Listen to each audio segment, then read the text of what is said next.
11 a.m. We are here to discuss an interesting subject, especially where we are thinking of this around the world a lot more given the injustice we face.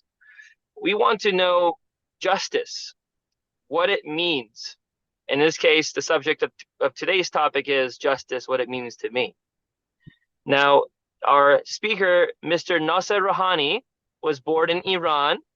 At 18, he left with his he left his birthplace for India to pursue higher education. After the advent of the Islamic Revolution in 1979, Nasser, who intended to return to Iran, was unable to go back due to his religious affiliation with the Baha'i faith. Baha'is are being persecuted by the fundamentalist Islamic regime. He continued his education and completed his pre-PhD studies in village cooperative banking from Osmania University.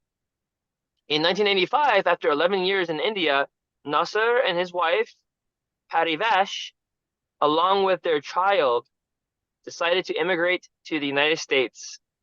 Nasser joined the LL Bean Company, where he worked as a systems analyst in the Information Services Department for 32 years until his retirement in 2018. Presently, Nasser and his wife, Parivash, participate as members of the Portland Interfaith Clergy Group. Nasser has shared his perspectives during diversity programs at middle and high schools across Maine and has delivered welcoming speeches to new Americans during naturalization ceremonies. He teaches history of modern art, of modern Iran, of modern Iran at the University of Southern Maine.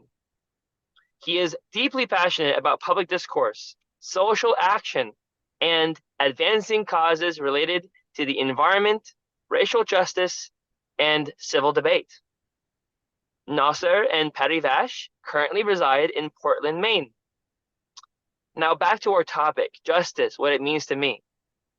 The concept of justice is viewed from several angles, referring to different things: economic justice, criminal justice, social justice, and moral justice.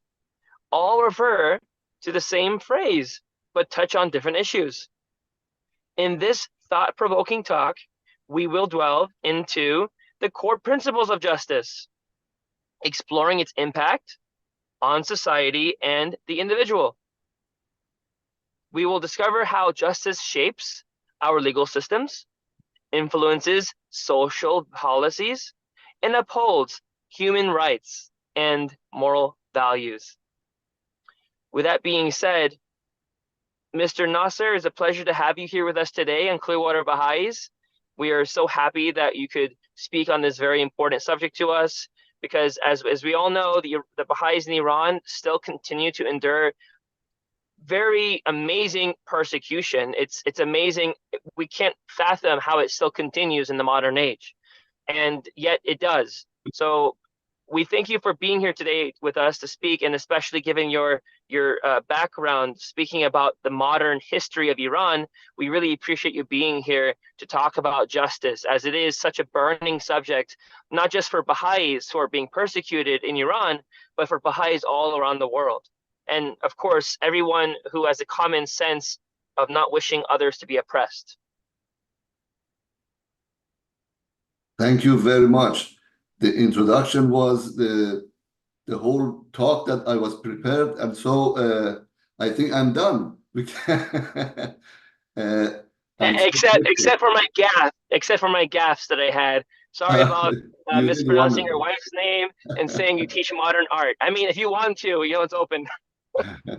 Thank you very much. But you pronounced our names so well. I think you have seen some people with our names around, so your pronunciation was very nice. Thank you very much to everyone for joining this group and allowing me to talk. And I have one request. I see many dark pictures here, no pictures, screens, and I just want to have a minute of look at the faces, and then you can go back to dark screens. Just have a understanding of faces that I can see. That would be wonderful. Thank you very much. And I see Sharon Linner. I think it is the same Sharon. Big word, justice, right in the middle. Excellent. You know, as in the introduction, we heard, justice is a commonly used phrase that is vaguely defined, and it is being used by everybody for on different ways and according to whatever profession or way of life we have, we look at justice in our own way. Some people who are in the field of economy, which is most of us, because we all live life, we work, we need money, we need housing and everything. So it is looked at economic justice. Some of us who are like lawyers or those who are in, criminal justice area, they look at it as a criminal justice angle. Many of us talk about personal affairs, in our day-to-day life. Our teenagers, many times they say, Dad, that's not fair. We talk about fairness, which is talk about justice. And also, we touch on moral justice, which is, I use it moral or logical, whether we are spiritual, we're following a faith community, we are Baha'is or Christians or Islamic or whatever, we use the word moral justice. But in outside world that, the world that they do not adhere any faith, they use logical justice. And justice can be seen as, either equality, fairness, getting what we deserve or what we need. So these are all different angles of justice. And then at the end, we talk about what is the Baha'i view on topic of justice. So these are what you can expect from this short presentation. First of all, there are several theories for justice. There is an ancient Greek view that justice is created to create harmony, to bring societal smooth functioning. So if we have a strong principle of justice in our community, our society will be smoothly functioning. Utilitarian view of justice is when we have justice, we have increased quality, better overall quality of life. So when we have justice, we have better life. And libertarian view of justice is maximizing individual freedom. Libertarians, they believe that government should have hand in fewer areas of our life. So justice is minimizing outside interference. Now, we mentioned that, if we are looking from economic angle, we, and most of us are looking from economic angle, we call it distributive justice. There is a big pie, each one of us need a little share of the pie, and that is by getting the amount of pie that we want, we call it justice. We sometimes look at justice as equality.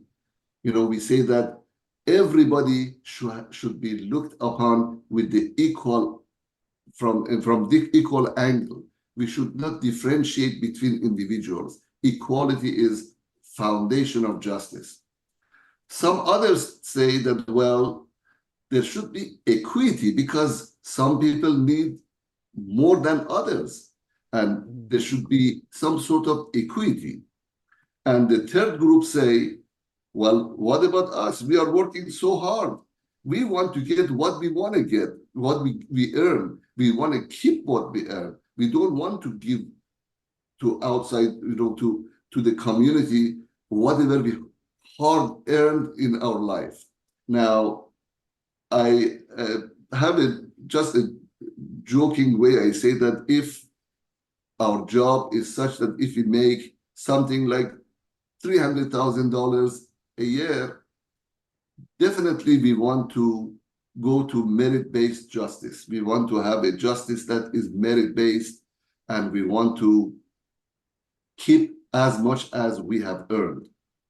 But if we earn our income between 300,000 and say 40,000, we more believe in equality. We say everybody should, suppose taxes, pay equal taxes. In that case, a person who makes $10,000 should pay equally proportionate to his income than I that make 50,000 than a person and the same person that makes $1 million. All should pay equal in proportion to their income. So it's based, our philosophy is formed based on where in economic angle we are. I wanted to just have a visual. I'm sure many of you have seen this cartoon of equity versus equality. And you see that those people that are all getting equal opportunity in our community, some of them, they don't get any benefit of the world. There is a game going on, baseball game going on in the front, and the person who is shortest cannot see nothing, even though he gets equal share of the pie.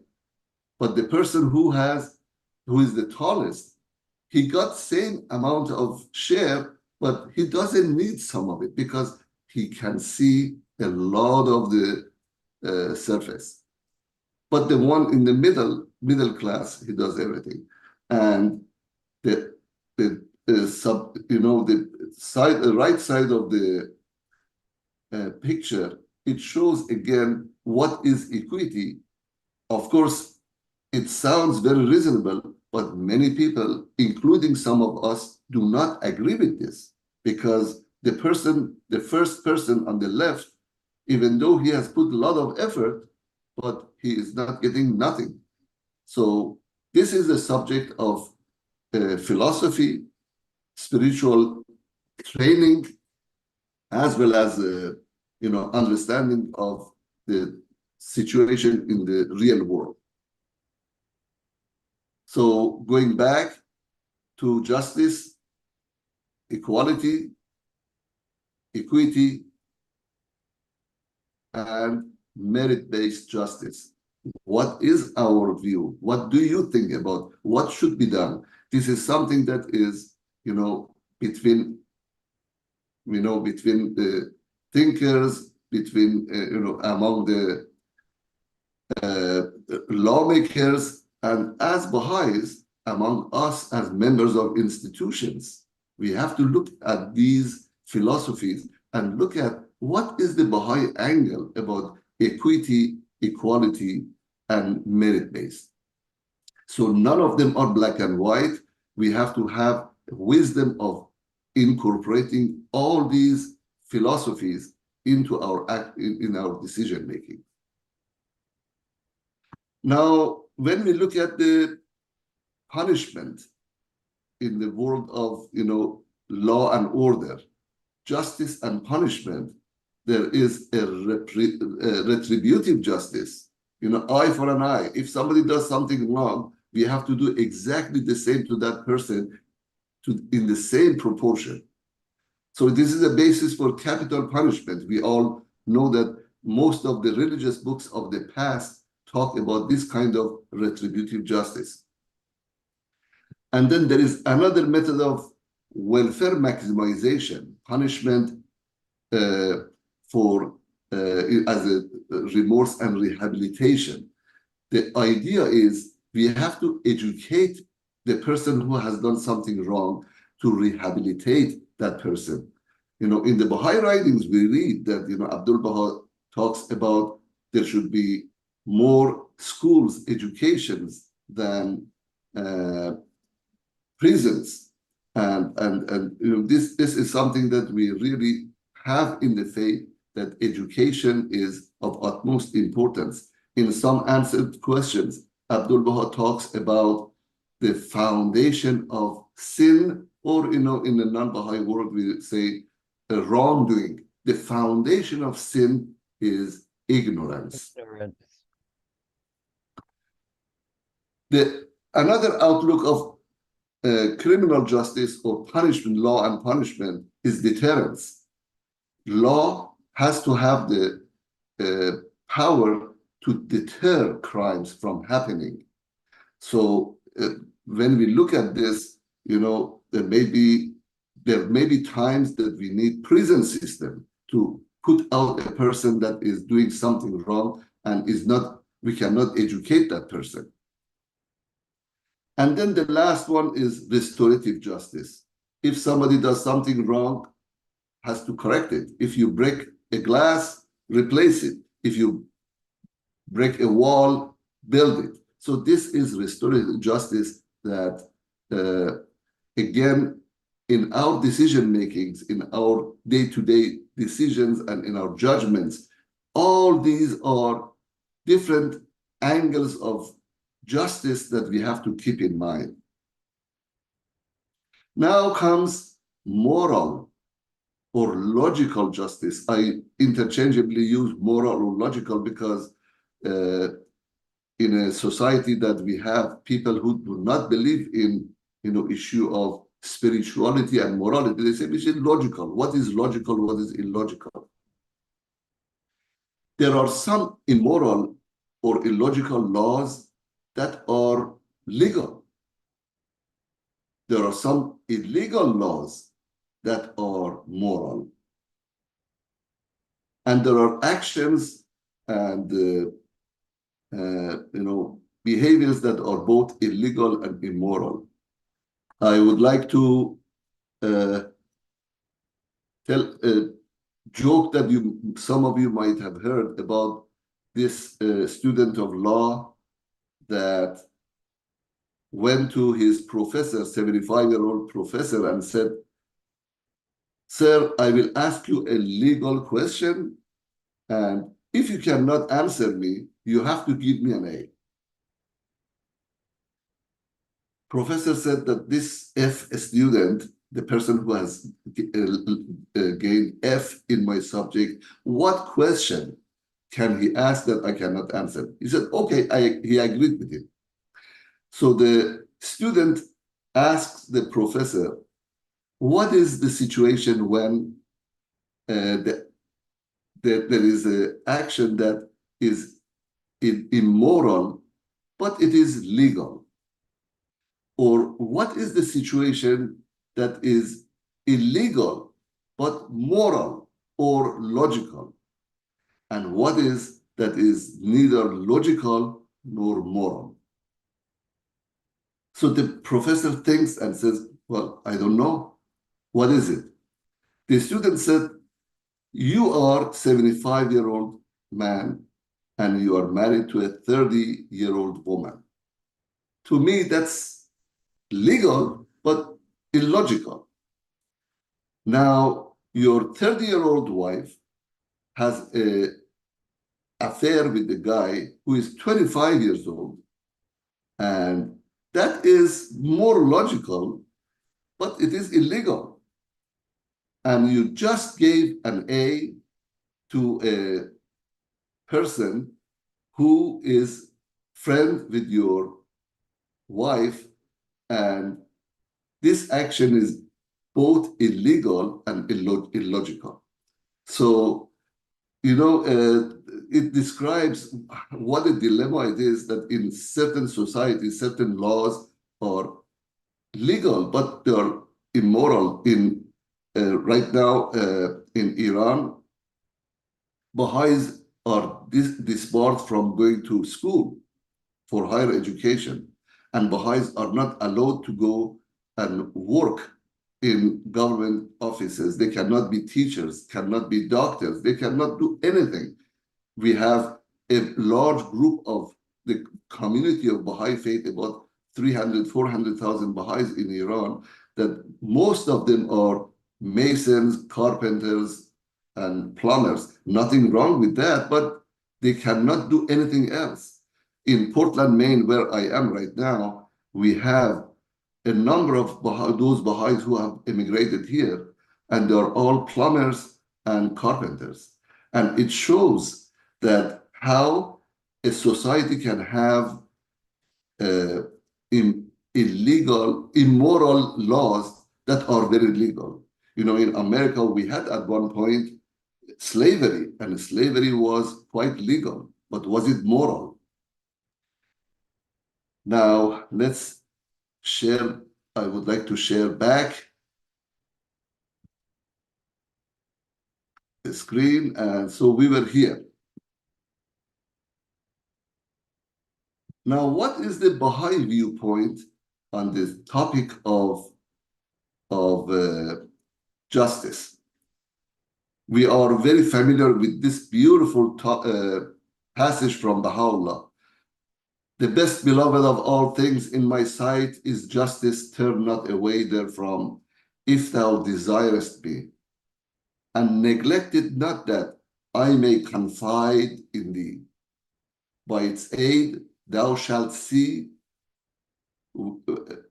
its aid thou shalt see with thine own eyes, and not through the eyes of others, and shalt know of thine own knowledge, and not through the knowledge of thy neighbor. Now, I would like to ask the participants, what is the key word in this beautiful passage from Baha'u'llah? What is he really pointing to as a source of justice? Anybody can help me?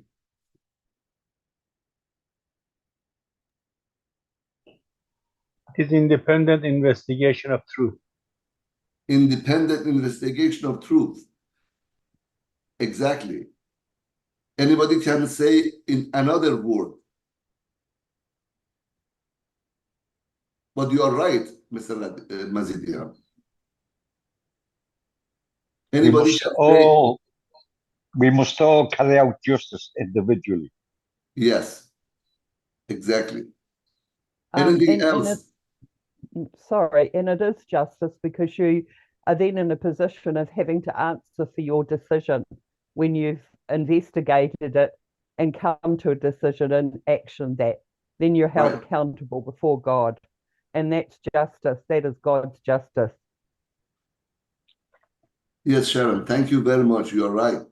And another thing is the advent of divine justice is what it means, balance. Advent of divine balance. In other words, what is it going to be in the future, the world, and so on and so forth. In other words, it's a different context. Yes. Thank you very much. You know, what I see that right comes to my eye is the word knowledge.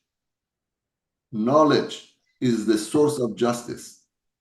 To me, you know, it says that if you have knowledge, when you see with your own eyes and your eyes are not blinded by influence of others, but you have true knowledge, then you might stick to justice.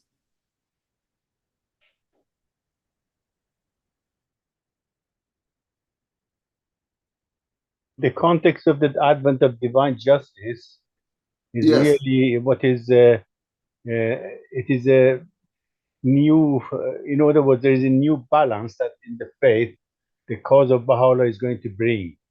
In other words, it is a totally different context.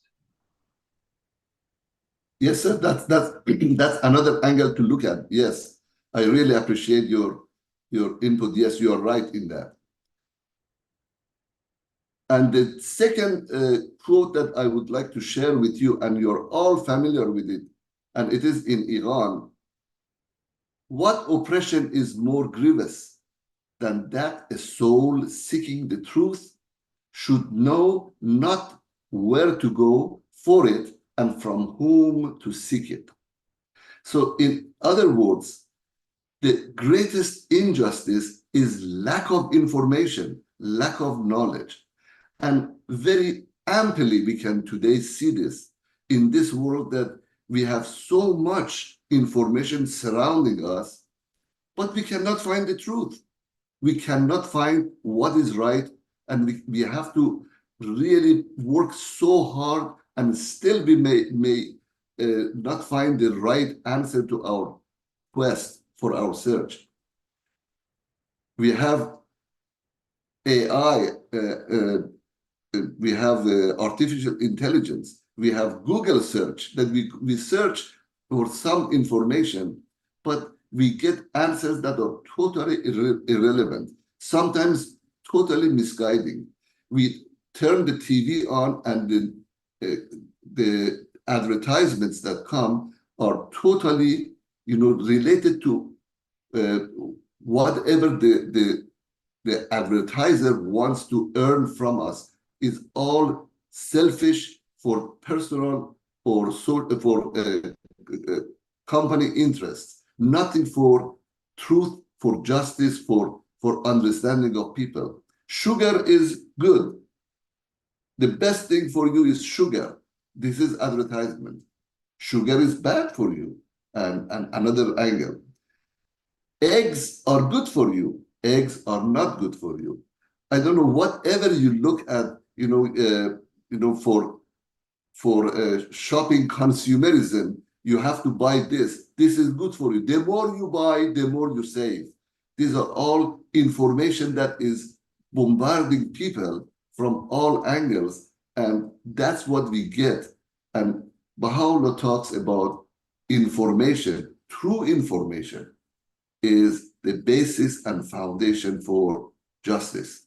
When we know things that are surrounding us, we can make a right judgment and make a just decision. Now we can see that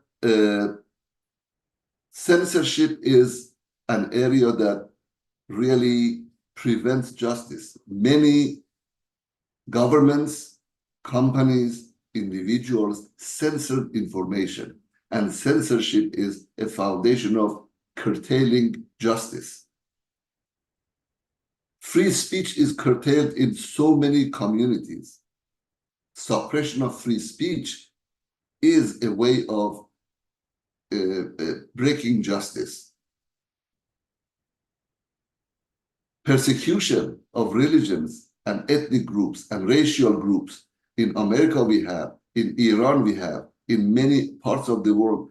I know that in Australia and New Zealand, there have been so much of persecution of ethnic groups, and this is happening close from the eyes of masses, because generally people are good. People want, to have a normal, beautiful day-to-day life, but to prevent them from, understanding the injustices happening in the community, they censor the situation, and they curtail the information, and that's the way that all this happened. The educational barriers that we have, inadequate access that we have to education system, to colleges, are happening because we are allowing free flow of information. Information is manipulated actually in public. Information, the way that they are presenting the information, it prevents us from really making right decisions. And social stigmatization that we see in our communities about people, about so many different things, being tall, short, fat, skinny, so many different things.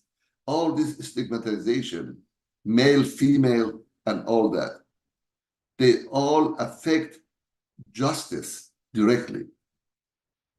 And we have technological barriers. Those who have access to technologies. Some communities even today don't have access to internet. And that lack of information impacts justice. And what is the goal of the faith? Regard man as a mind rich in gems of inestimable values. Education can alone cause it to reveal its treasures and enable mankind to benefit therefrom.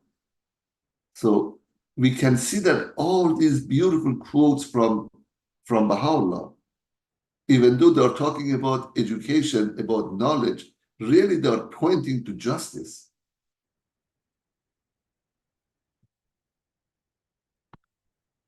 So now I would like to share with you a few stories about justice.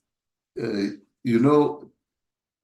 had this, we just touched on the issue of equity and equality. Sometimes it's okay to do equal treatment. Sometimes we have to be more equitable. I have to tell you a story. Recently, I was in India, from US going to India. Our money stretches much further than over here. I used to get Uber from every point to every point, and for 10 miles ride, you pay about 75 cents to $1. It's really amazing. The price of gas is really high there. I don't know how they could afford doing this, but that was the rate. And at the end, they have a place for tip, and they say suggestion a quarter. And a few times I did a lot more than that. One time I put $5. And for me, $5 is nothing. And it is equity because I can afford it. And I feel it was good. I thought it was a right thing to do. And I shared this with my relatives who still live in India. And they run schools. I was telling them how cheap everything is and how it is good to tip them a little more to be more equitable. And our friends were telling that, well, it's very kind to do this, but it is unkind to us because we live here and our earning capacity is local earning capacity, and we cannot make that much. And because we look like you, when we do not tip them as good as you do, then next time we will not be treated equally. We will not be treated fair. So you see how situation changes. Equity, equality, and fair treatment, how they change in day-to-day life. We know the story of Abdul Baha, that he was one day taking a carriage from one place to another, and at the end of the journey, the carriage driver asked for an exorbitant price. Well, Abdul Baha could afford to pay that. He was definitely better off than him, but he refused to pay. And the story in the book says that the carriage driver held Abdul Baha and started shaking him. And Abdul Baha did not relent. He just looked and said nothing. And at the end, the driver got tired, and Abdul Baha paid the fair price and said, "You missed a good tip." So this was something that is a concept of fairness comes to mind. There is another story about a dream that somebody dreamt that Abdul Baha was by the side of a river and he was building something while people were being drowned. And what was the wisdom of that story? And then the interpretation that came was that Abdul Baha was busy building a bridge is dammed to prevent further damage. So sometimes you do not show equal or justice, which is immediate justice to help someone, but rather you see the long-term justice. That's another story of related to justice. And so by this, I would like to stop my talk and open up for conversation among us.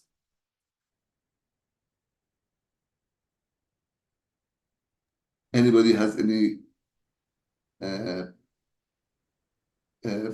explanation, any stories, any topic that you would like to share, and we can discuss about it. Dr. Rahani, that's a fascinating presentation. Thank you very much. Your brilliance in sharing this. I live in Alabama, and I recently took a course on culture and racism. When a friend tried to distinguish it, I kind of got a little upset, but as I took the course, I got it. And living in Alabama, justice is so much dominated by white cultural dominance and Christian nationalist racism. The head of the Supreme Court has, I didn't understand it. I heard his lecture, but he was making a connection between religion and justice. But his was more of a cultural dominance and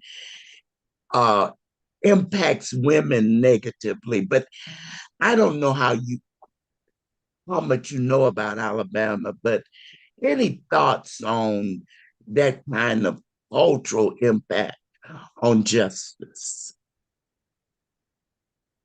You know, I really do not know much about, the situation in Alabama or elsewhere, anywhere. And but I am quite aware of issue of racism in America. Racism is a universal phenomenon. Everywhere in the world, people are having racial views about the people who do not look like them or they are not like them. But I believe, and I may be 100% wrong, I believe that American racism is a different kind of racism. And that is, suppose in Iran, we Iranians, people of Iran, they have this kind of racism against, for example, their Arab neighbors. They have racism against the people of Afghanistan and Pakistan. And they look down at them. But it is just because they are, they're separated by borders. The American racism, to my understanding, happened when the people of Africa were in chains. They were brought to America and they put to hard labor and work and mistreated so bad, the way that we read in Uncle Tom's Cabin. That's what my source of learning about racism. And to hide the information from masses, because people want to know why these people are mistreated so bad. To hide the information from masses, they said that these people are not as human as we are. They are 3/5 humans. To interpret that, and they brought the issue of religion and issue of economy, mingled them together, and that was the foundation of American racism. So this racism that exists in this part of, and perhaps in other European countries that they faced with racism, but this kind of racism does not exist in other parts of the world, or the manifestation of it is not based on looking down at a community, at group. You know, in Iran, Baha'is are mistreated and we are discriminated, but not because we are regarded as less intelligent. Because we are cunning, we are bad, we are mischievous, and we are trying to change the goodness of the community. That's why these Baha'is should be discriminated against. You can see the difference of discrimination in the West, in America, than this. And this is my very poor, very uninformed understanding. Outstanding. Thank you, sir. Well done. Can I ask a question? What is your opinion about that book by Beloved Guardian, The Advent of Divine Justice? Why is it called Advent of which part of it which is indicate to be the divine justice? Well, you know, I guess, you know, we have in the writing about, you remember we had retributive justice. The retributive justice that we talked at the beginning. You know, in the faith, and as well as science, we believe that every action comes back with reaction. And the reaction is not a punishment or as a result of, what do you say, a kind of punitive in nature. It is a corrective in nature action. And the humanity that has so much opposed the cause of God and the teachings of the faith and its corrective suggestions or remedies for humanity has opposed these teachings. And that action, of course, will have some equal reaction to remedy that. So it is the law of justice that Shoghi Effendi talks. I don't regard it as punitive in nature, but corrective in nature, so restorative in nature, to restore justice in the world. So that's my, again, poor, weak understanding. The purpose of punishment is not punitive, should not be, is not, will not be. So eye for an eye is not something that Baha'is believe. And when Shoghi Effendi calls the book Advent of Divine Justice, in my poor view, is not because he wants to say that because humanity has done something bad, will be punished miserably, but rather it is the reaction to the actions that they have done to restore the humanity to its just and fair place. Thank you.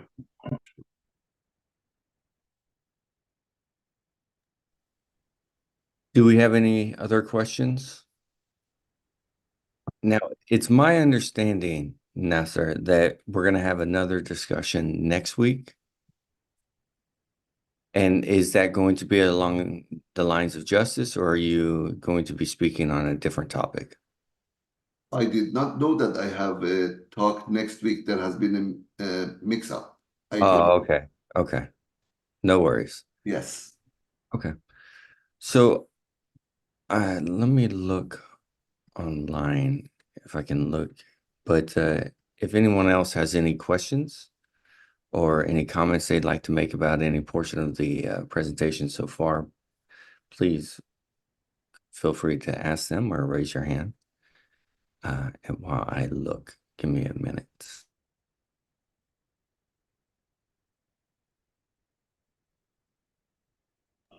Why is it called Advent of Divine Justice? What is the Advent referring to? Well, I am not scholar in English language, but Advent means the coming of. You know, so he begins the Advent of Divine Justice with some of the writings of Baha'u'llah about what is justice is going to come in the form of retribution or whatever. And there is another, the promised day is coming. It's also another one which is in the same line. And the Advent to me is coming off. Anybody can help me with this? I don't know if I can help you, but I just think that all that you said previous is correct, but actually it's like, to coin a Clearwater phrase, it's like a map. If we're looking at relative truth and the fact that a lot of the things in our past history and the cruelty that we've visited on each other is due to ignorance, the advent of divine justice is about mapping out for humanity, for its coming of age, how it needs to apply it. For example, just a very quick thing is like one of the prerequisites that we have to learn to have is, I think it's a chaste and holy life, a freedom from all prejudice.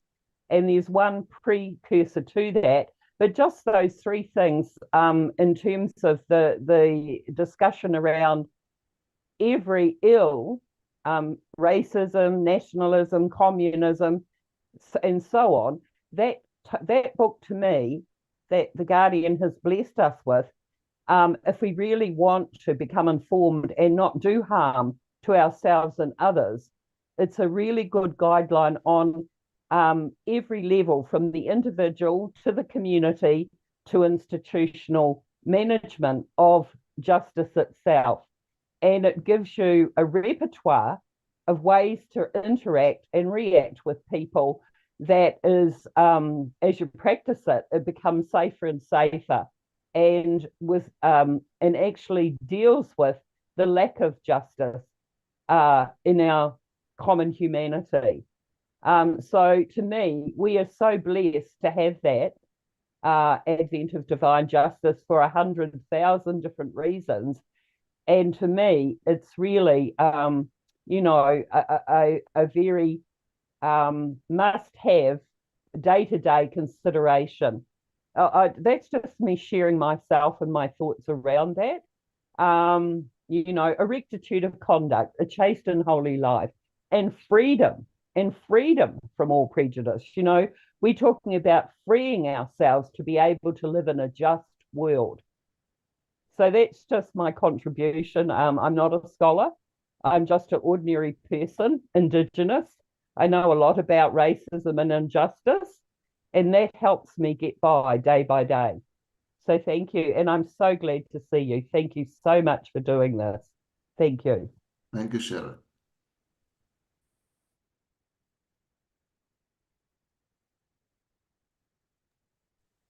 So if we don't have any other questions or comments, I guess we can close out for the day, but we have a request for a closing prayer. So would Malia, would you like to say a closing prayer?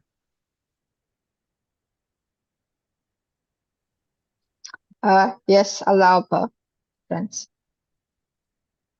I magnify thy name, O my God, and offer thanksgiving unto thee, O my desire, inasmuch as thou hast enabled me to clearly perceive thy straight path, hast unveiled thy great announcement before mine eyes, and hast aided me to set my face towards the dayspring of thy revelation and the fountainhead of thy cause. Whilst thy servants and thy people turned away from thee, I entreat thee, O Lord of the kingdom of eternity, by the shrill voice of the pen of glory, and by the burning fire, which calleth aloud from the verdant tree, and by the ark which thou hast specially chosen for the people of Baha, to grant that I may remain steadfast in my love for thee, be well pleased with whatsoever thou hast prescribed for me in thy book, and may stand firm in thy service and in the service of thy loved ones. Gracious assist then thy servants, O my God, to do what will serve to exalt thy cause, and enable them to observe whatsoever thou hast revealed in thy book. Verily, thou art the Lord of strength, thou art potent to ordain whatsoever thou willest, and within thy grasp thou holdest the reins of all created things. The God is there but thee, the all-powerful, the all-knowing, the all-wise, Baha'u'llah.